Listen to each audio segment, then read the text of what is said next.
qajeeltuun lama digdami lamarraa jennaan yeessoon jedhu ofiitiin obboloo keettuudha galaantaa akka jireen ofiisaati bii galchee eegi bii galchee kopha ofii gaara horee akka waa kadhatu laftii galgaloomnan illee homumu ofii taa'e ammoo ija suni obboloon yaayyuu jidduu galaana geetti dhawaan olii gadi obboloo daddarbitee bubbeen dudduuba deemi barraaqi yeessoon bisaan gubbaa deemee fula warra dhufe ammoo jedhii isaa yeessoo galaan gubbaa deemu arginaani rifatee ekeraa jedhanii sodaatanii iyyan ammoo chumsuni yeessoon warra dubbate waan jedheen gara jabaadha ana hin sodaatidha akaa waaqa fatuti gara jabaadha maan hin ta'ina hin sodaatina akaa waaqa fatuti jennaan Petroo waan jedheen aabbo yoo dhugum si taate bisaan gubbaa deemi kootu naan jedhii yoo si taate maan ta'e bisaan sun gubbaa deemi maan ta'e kootu naan jedhii yoo si taate yoo wanni bisaan gubbaa deemu jira sun si taate bisaan gubbaa deemi maan kootu naan jedhee maqaa waaqa fatuti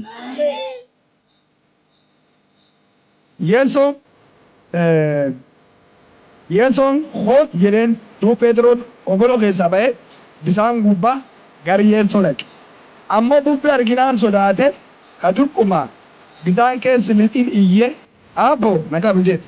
Hottum sun yeessoon harki diriirfatee itti qabe waan jireen deeffachaan dhante dhikku maaf sodaate.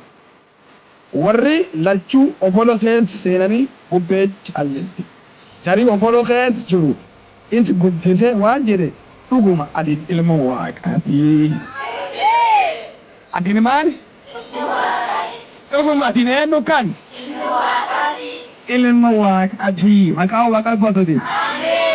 As keessatti ana hajedi Yesu Kristo kun maqaa waaqa fatuti. Habisaan gubbaa deema ana hajede dubbate Yesu Kristo qofa. Maqaa waaqa fatuti. Wantoonni guddaa waan qaban ta'uuti. As gubbarratti mata dureen aan kennu yeessoon fula jajjabdu keessa sina qaba waan jedhan. Maqaa waaqa fatuti. Inni lammata immoo mata duree yookaan immoo waan lama as keessa kaasulan tokko inni ilma waaqa ta'uu isaati lammata immoo ana kan jedheetiin dubbate Yesu Kristo qofa qinaalchitaaf hahoo haaratan keessatti. Maqaa waaqa fatuti. Waaqi isun ilmi waaqalleen isun. Aje. Maqaa waaqa fatuti. Ta guyyaatoti warri sun dhugeessanii fi ilma waaqa jedhan sun yeessoo. Mee yeessoo naame? Ila lafti galgaloofnaan jedhe. Lafti galgaloofnaan Yesu Kiristoon warri is waliin jiranii keessatti bartoota isaa warri isa dhugeeffatan warri bartoota isaa nam kudhanii lameen maan jedheen obboloo seenaa jedhe. Obboloo seenaa dhiti. Kamati taakkaa jedhe. Maqaa waaqa fatuti. Obboloo seenaa maan ta'a? Kamati taakkaa jedhe. Maqaa waaqa fatuti. Amma ofii isaati warri biraa hafe gaara horee waa kadhatee. Maqaa waaqa fatuti. Ofii isaati maan ta'e? Warri jalaa hafe maan ta'e? Gaara horee waa kadhate. Maqaa waaqa fatuti. Haqi kana duuba waan kadhate eegi waan kadhate rabayelle yeessoo qofumu fi kamum suni dhabu. Warri amma yeessoo waliin jirani cuftinu obboloo yaabbataniitiin gama taakkufi deemuu jiran. Adoo isaan deemuu jiranii walakkaan ga'an laftiin galaanii guddaa. Warri marra dhawaan galaana jiru marra bubbeen dirtuufu gar dura deemuu dadhaban taakkuu dadhaban. Fula silaatiin kam yeessoon baanqaanin ba'uu dadhaban. Yeessoon gama taakka jedhe.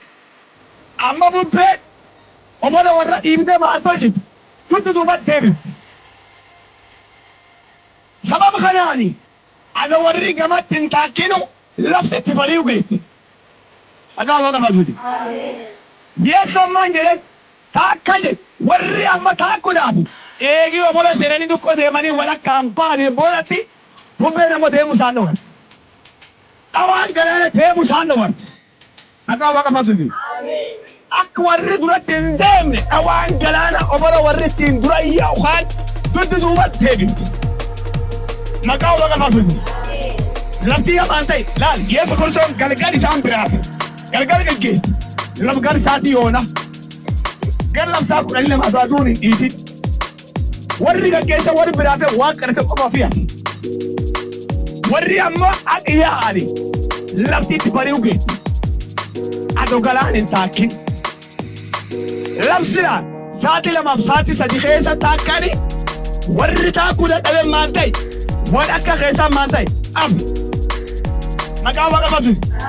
Fula warri sodaate fula warri akka malee raafame Yesuus Kiristoos bisaan gubbaa deemaa dhufeera. Haleluuyaa. Fula warri akka malee sodaate jirutti. Asiin lafti dukkan. Asiin bubbeecha. Asiin dhawaan galaana isaan argufa. Asiin amma bubbeen ammoo obora warra dududuuba dhiirti. Warri akka malee sodaatan. Amma la sun sodaa warra sun qabin taan.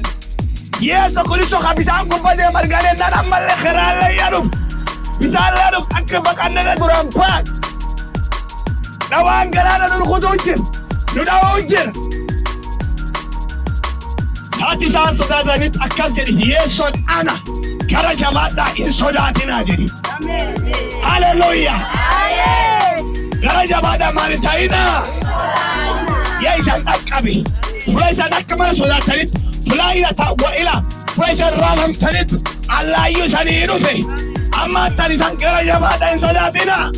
Bisaan gubbaa deemu. Hawaan isaan rakkisu sun gubbaa deemu. Anaa haleluuyaa.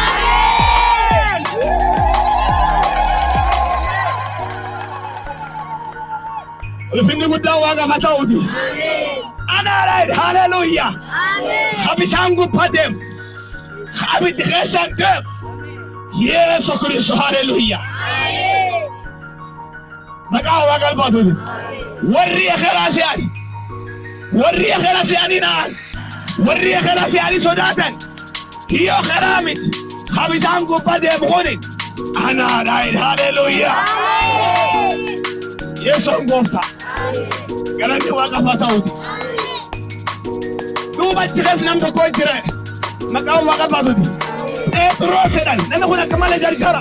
Yoosuu dafee waduuffate. Bakka akka malee jarjara.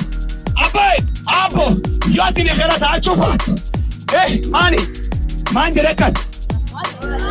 Yoo ati ekeraa ta'achuu faatte. Bishaan kan gubbaa deema garri hootti naan jedhe. Bishaan gubbaa maan ta'e. Deema hootti naan jedhe. Maqaa Waaqa baatuuti. Yesuus gooftaa. Jennaan akka hin jedhe Yesuus ati hootti jedhe. Maqaa Waaqa baatuuti.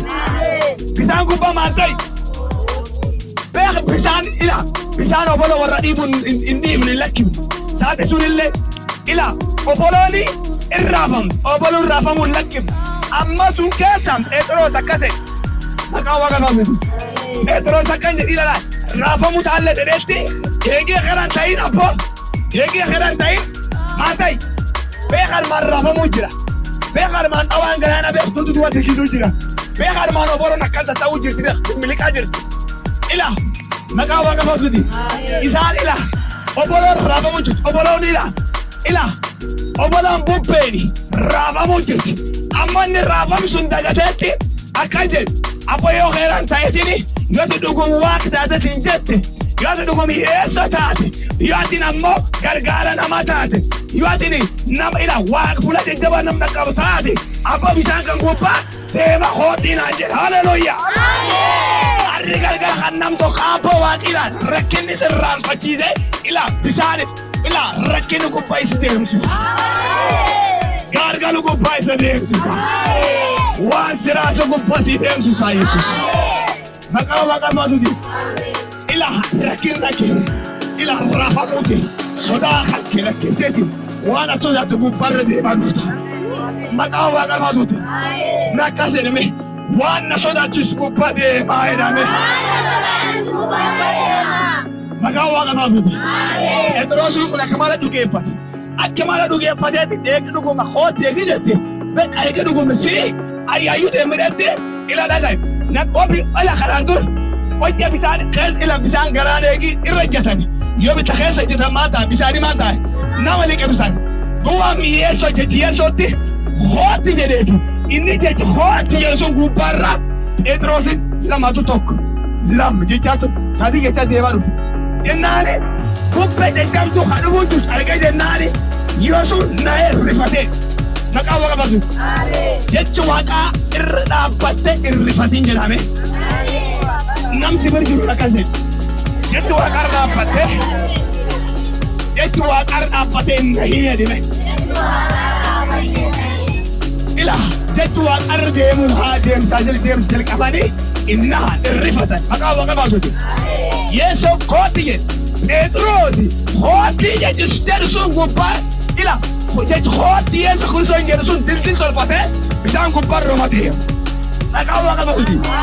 Atilla yoo dhugeeffatee sin jette akkuma Yesuun bishaan gubbaa deemu akkuma Phexrosiin bishaan gubbaa deemu sun ati ila laala bishaaniiti ila qilleensi gubbaayyuu deemuu hin dandeessu. Maqaa waaqa baasuuti. Ulfinni guddaa waaqaaf haa ta'uuti. Akkoo baamiti maqaa waaqa baasuuti. Eegi duuba bubbeen dhuftee boolatti inni naayit in sodaatee jechi waaqii jechi dhugeeffatee deemu jirtaani sodaatee akka jechi waaqa jala hin jiran akkanaaf fudhatee maal ta'e bubbeen guddoo yaa dhufte amma na leqqisiisa hidhetti obbola bira yaa fagaata obbolootti hin dhiyaatu Yesuutti hin dhiyaatu ila laal dura jajjabduun Yesuun sila qaba kasiite ila obbola bira yaa fagaata Yesuun ammoo itti dhiyoo hin jiru ammoo jinni jiruusaa walakkatan kee jiru fudhatanatti ammoo bubbeen ammalee Phexrosi kaata namichi reefu dhugeeffatee bishaan gubbaa deemu jiru kaane bubbeen dhufnaan sodaatee jennaan bisaanii amma liqimsuu jalqaban. Maqaa waaqa baasuuti. Maaliif bishaan kun liqimsadaa jettan inni dhugeeffannaan obbola keessaa bahe ammaan tan ammoo haala laalee sodaata bubbee laalee sodaata tanaaf maangoon tanaaf liqimfame arri waan tokko sitti haala bar kana laalte haala amma tan kee jiru san laalte in sodaatin inna hidhi lafti arraafamuuti lafti waan feetaa taatuti ila laay adoo lafti tuni ila laay biyyi walti kayee wal balleesselle adoo lafti tun waan feete taatelle adoo lafti tun argufamtelle ati sodaatin sababii isaa atiin khalaabbattee jirtu jechaafoo waaqarra dhaabbattee jirtu waan taate. Galatti waaqa haa ta'u jennaan Yesuus Kiristoos akkaan godhe ila amma sa'aatii bisaanii liqimsuu jirutti abboona dhaqqabi jennaan Yesuus lamatu tarkaanfatee namichi bila bira fagoo jiru haadha maan godhe Yesuus qabee maan ta'e adoo bisaan hin liqimsin maan godhe jiru bisaan keessa baasee waan isin liqimsi kaan gubbarra waliin deemuu jalqaban haleluuyaa.